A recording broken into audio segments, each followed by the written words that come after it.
True. Nervous. Very, very dreadfully nervous. I had been and am. But why will you say that I am mad? The disease had sharpened my senses, not destroyed, not dulled them. Above all was the sense of hearing acute. I heard all things in the heaven and in the earth. I heard many things in hell. How, then, am I mad? Hearken and observe how healthily, how calmly I can tell you the whole story. It is impossible to say how first the idea entered my brain, but once conceived, it haunted me day and night. Object there was none. Passion there was none. I loved the old man. He had never wronged me. He had never given me insult. For his gold I had no desire. I think it was his eye. Yes, it was this. One of his eyes resembled that of a vulture, a pale blue eye with a film over it. Whenever it fell upon me, my blood ran cold, and so by degrees, very gradually, I made up my mind to take the life of the old man, and thus rid myself of the eye forever. Now this is the point.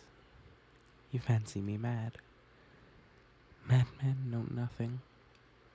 But you should have seen me. You should have seen how wisely I proceeded, with what caution, with what foresight, with what dissimulation I went to work. I was never kinder to the old man than during the whole week before I killed him. And every night, about midnight, I turned the latch of his door and opened it, oh so gently.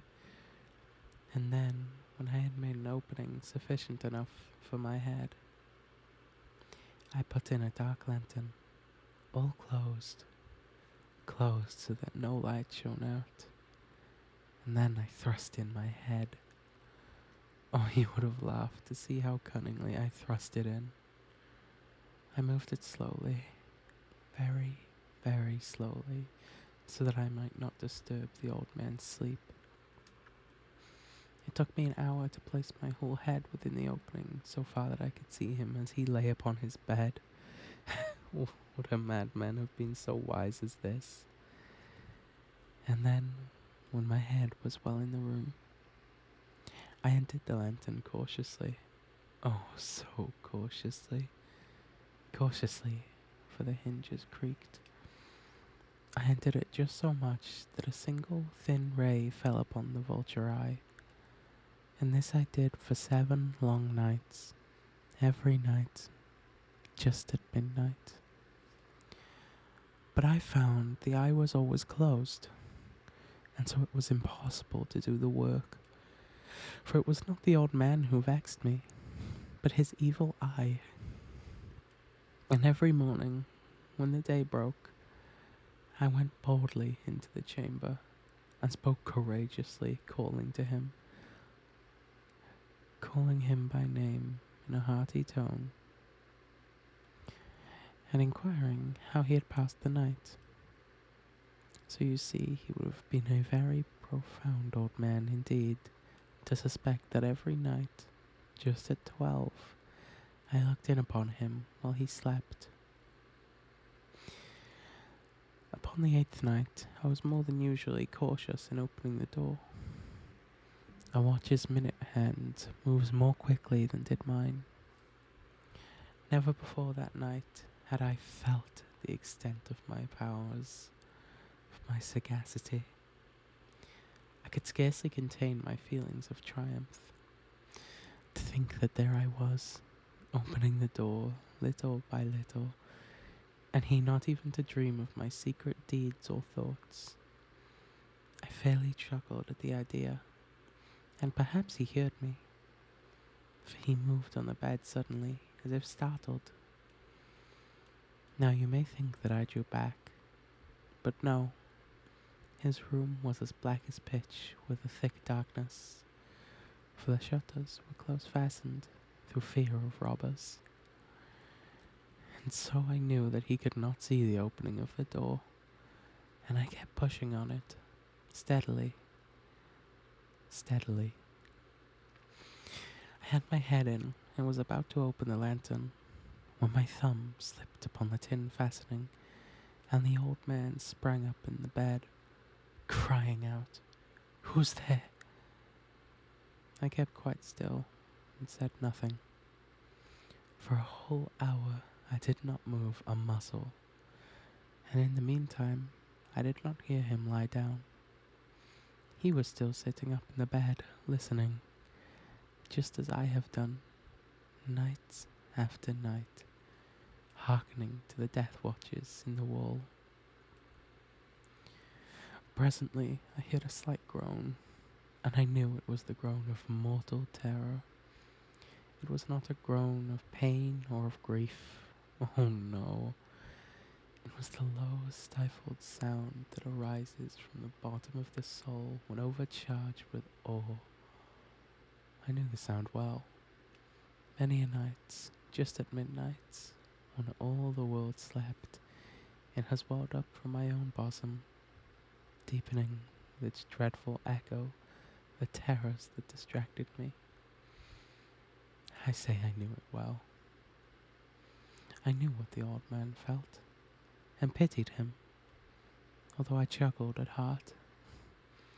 I knew that he had been lying awake ever since the first slight noise, when he had turned in the bed. His fears had been ever since growing upon him. He had been trying to fancy them causeless, but could not. He had been saying to himself, "It is nothing but the wind in the chimney. It is only a mouse crossing the floor, or it is merely a cricket which has made a single chirp." Yes, he has been trying to comfort himself with these suppositions, but he had found all in vain. All in vain. Because death, in approaching him, had stalked with his black shadow before him and enveloped the victim. And it was the mournful influence of the unperceived shadow that caused him to feel, although he neither saw nor heard, to feel the presence of my head within the room. When I had waited a long time, very patiently, without hearing him lie down, I resolved to open a very, very little crevice in the lantern. So I opened it. You cannot imagine how stealthily, until at length a single dim ray, like the thread of the spider, shot from out the crevice and fell upon the vulture eye.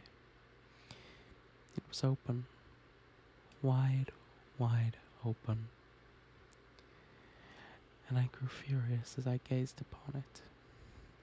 I saw it with perfect distinctness, all a dull blue with a hideous veil over it that chilled the very marrow in my bones. But I could see nothing else of the old man's face or person, for I had directed the ray as if by instinct, precisely upon the damned face. And now have I not told you that what you mistake for madness is but over acuteness of the senses? Now, I say, there came to my ears a low, dull, quick sound, such as a watch makes when enveloped in cotton. I knew that sound well, too. It was the beating of the old man's heart. It increased my fury, as the beating of a drum stimulates the soldier into courage. But even yet, I refrained and kept still. I scarcely breathed. I held the lantern motionless. I tried how steadily I could maintain the ray upon the eye. Meantime, the hellish tattoo of the heart increased. It grew quicker and quicker, and louder every instant. The old man's terror must have been extreme. It grew louder, I say, louder every moment. Do you mark me well? I have told you that I am nervous, so I am. And now, at the dead hour of the night, amid the dreadful silence of that old house. So strange a noise as this excited me to uncontrollable terror. Yet, for some minute longer I refrained and stood still. But the beating grew louder, louder. I thought the heart must burst, and now a new anxiety seized me. The sound would be heard by a neighbour. The old man's hour had come. With a loud yell, I threw open the lantern and leaped into the room. He shrieked once only. In an instant, I dragged him to the floor and pulled the heavy bed over him. I then smiled gaily to find the deed so far done. But for many minutes, the heart beat on with a muffled sound. This, however, did not vex me. It would not be heard through the wall. At length it ceased. The old man was dead. I removed the bed and examined the corpse. Yes, he was stone dead. I placed my hand upon the heart and held it there many minutes. There was no pulsation. He was stone dead. His eye would trouble me no more. If you still think me mad, you will think so no longer when I describe the wise precautions I took for the concealment of the body. The night waned, and I worked hastily, but in silence. First of all, I dismembered the corpse. I cut off the head and the arms and the legs. I then took up 3 planks from the flooring of the chamber and deposited all between the scantlings. I then replaced the boards so clever, so cunningly, that no human eye, not even his, could have detected anything wrong. There was nothing to wash out, no stain of any kind, no blood spots whatever. I had been too wary for that. A tub had caught all. When I had made an end of these labours, it was 4 o'clock, still dark as midnight. As the bell sounded the hour, there came a knocking at the street door. I went down to open it with a light heart, for what had I now to fear? There entered 3 men, who introduced themselves with perfect suavity as officers of the police. A shriek had been heard by a neighbour during the night. Suspicion of foul play had been heard. Information had been lodged at the police office, and they, the officers, had been deputed to search the premises. I smiled. For what had I to fear? I bade the gentleman welcome. The shriek, I said, was my own in a dream. The old man, I mentioned, was absent in the country. I took my visitors all over the house. I bade them search well. I led them, at length, to his chamber. I showed them his treasures, secure, undisturbed. In the enthusiasm of my confidence, I brought chairs into the room and desired them here to rest from their fatigues, while I myself, in the wild audacity of my perfect triumph, placed my own seat upon the very spot beneath which reposed the corpse of the victim. The officers were satisfied. My manner had convinced them. I was singularly at ease. They sat, and while I answered cheerily, they chatted of familiar things. But ere long, I felt myself getting pale and wished them gone. My head ached, and I fancied a ringing in my ears. But still they chatted, and still they sat. The ringing became more distant. It continued and became more distinct. I talked more freely to get rid of the feeling, but it continued and gained definitiveness until, at length, I found that the noise was not within my ears. No doubt I now grew very pale, but I talked more fluently, and with a heightened voice, yet the sound increased. And what could I do? It was a low, dull, quick sound, much such a sound as a watch makes when enveloped in cotton. I gasped for breath, and yet the officers heard it not. I talked more quickly, more vehemently, but the noise steadily increased. I arose and argued about trifles, in a high key and with violent gesticulations, but the noise steadily increased. Why would they not be gone? I paced the floor to and fro with heavy strides, as if excited to fury by the observations of the men, but the noise steadily increased. Oh God, what could I do?